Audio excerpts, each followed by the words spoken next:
അസ്സലാമലൈക്കും. നുണക്കച്ചെമ്മീൻ കൊണ്ടൊരു ചമ്മന്തിയാണ് കേട്ടോ. അതിലേക്ക് ഞാൻ എടുത്തിട്ടുള്ളത് 1/2 കപ്പ് ചെമ്മീനാണ് എടുത്തിട്ടുള്ളത്. അതിലേക്ക് 15 ചുവന്നുള്ളി എടുത്തിട്ടുണ്ട്, വേപ്പില, ക്രഷില്ലേ. എന്നിട്ട് നമ്മൾ ഈ ഉണക്കച്ചെമ്മീൻ നന്നായി കഴുകിയതിന് ശേഷം വാര വെച്ചിട്ട് അത് ക്രിസ്പി ആയിട്ട് ലോ ഫ്ലെയിമിൽ ഇട്ടിട്ട് വറുത്തെടുക്കണം. എന്നിട്ടൊരു പാന് വെച്ചിട്ട് ചെറിയ ഉള്ളി അരിഞ്ഞെടുക്കുക. 15 ഉള്ളിയാണ് ഞാൻ എടുത്തിട്ടുള്ളത്. അത് ഒരു ബ്രൗൺ കളറാവുന്നത് വരെ നമ്മൾ വറുത്തെടുക്കണം കേട്ടോ. അതിലേക്ക് നമ്മൾ വേപ്പില ഇട്ട് കൊടുക്കണം, 1.5 ടീസ്പൂണ് ക്രഷില്ലേ. ഓൾ മുളകായാലും കുഴപ്പമില്ല.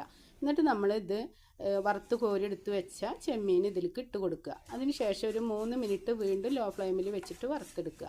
എന്നിട്ട് നമ്മൾ ക്രഷായിട്ട് വേണം ഈ ചമ്മന്തി പൊടിച്ചെടുക്കാൻ കേട്ടോ. സൂപ്പറാണ്, അടിപൊളിയാണ്. നിങ്ങളിത് ചെയ്തിട്ട് കമൻറ്റ് പറയട്ടോ. ലൈക്ക് ചെയ്യണം, ഷെയർ ചെയ്യണം, സബ്സ്ക്രൈബ് ചെയ്യണം. എന്തായാലും നിങ്ങൾ പച്ചക്കറിയൊക്കെ കിട്ടിയ ദിവസം ഈ ചമ്മന്തിപ്പൊടി അടിപൊളിയാണ് കേട്ടോ. ചെയ്തിട്ട് കമൻറ്റ് പറയുക. അസ്സലാമു അലൈക്കും.